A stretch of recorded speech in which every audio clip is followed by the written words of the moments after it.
तीसरा बाब। निकोदेमुस। फरीसियों में से एक शख्स निकोदेमुस नामी यहूदियों का एक सरदार था। वो रात के वक्त उसके पास आया और उससे कहा, ए रब्बी, हम जानते हैं कि तू खुदा की तरफ से उस्ताद होकर आया है, क्योंकि जो निशान तू दिखाता है कोई दिखा नहीं सकता जब तक कि खुदा उसके साथ ना हो।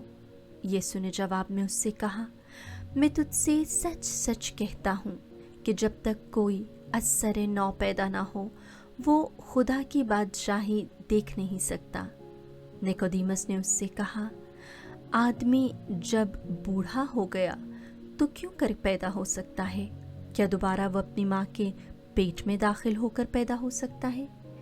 यीशु ने जवाब में उससे कहा, मैं तुझसे सच सच कहता हूँ कि जब तक कोई पानी और रूह से पैदा ना हो वो खुदा की बादशाही में दाखिल नहीं हो सकता। जो जसद से पैदा हुआ वो जसद है और जो रूह से पैदा हुआ वो रूह है। ताज्जुब ना करो कि मैंने तुझसे कहा कि तुम्हें असर नौ पैदा होना ज़रूर है। हवा जिधर चाहती है चलती है और तू उसकी आवाज़ सुनता है मगर नहीं जानता कि वो कहाँ से आती है और कहाँ जाती है। हर वो जो रूह से पैदा हुआ है ऐसा ही है।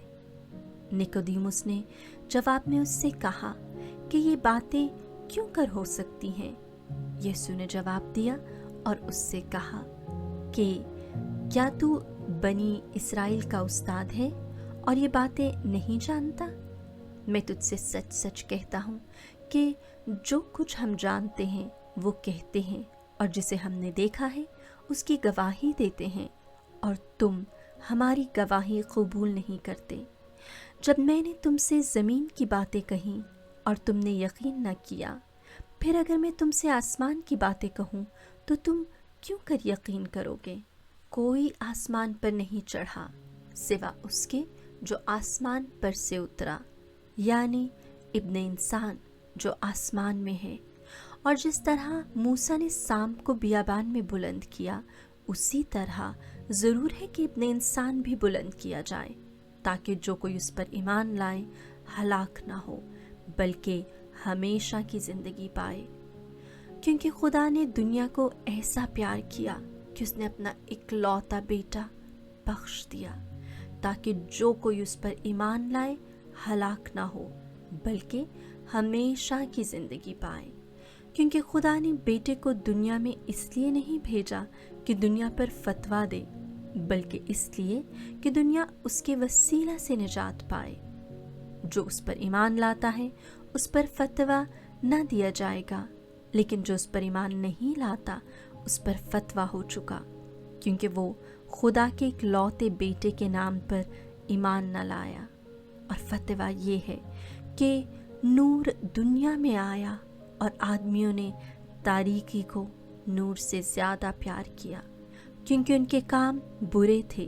क्योंकि जो कोई बदी करता है वो नूर से दुश्मनी रखता है और नूर के नज़दीक नहीं आता, ऐसा ना हो कि उसके काम नुमायाँ हों। मगर वो जो सदाकत पर अमल करता है नूर के नज़दीक आता है, ताकि उसके काम नुमायाँ हों, क्योंकि वो खुदा में किए गए हैं। यूहन्ना की आखिरी शहादत। इन बातों के बाद यीशु और उसके शागिर्द यहूदिया की सरजमीन में आए और वहाँ उनके साथ रहा। और वो वहाँ उनके साथ रहा और इस्तबाग देता था।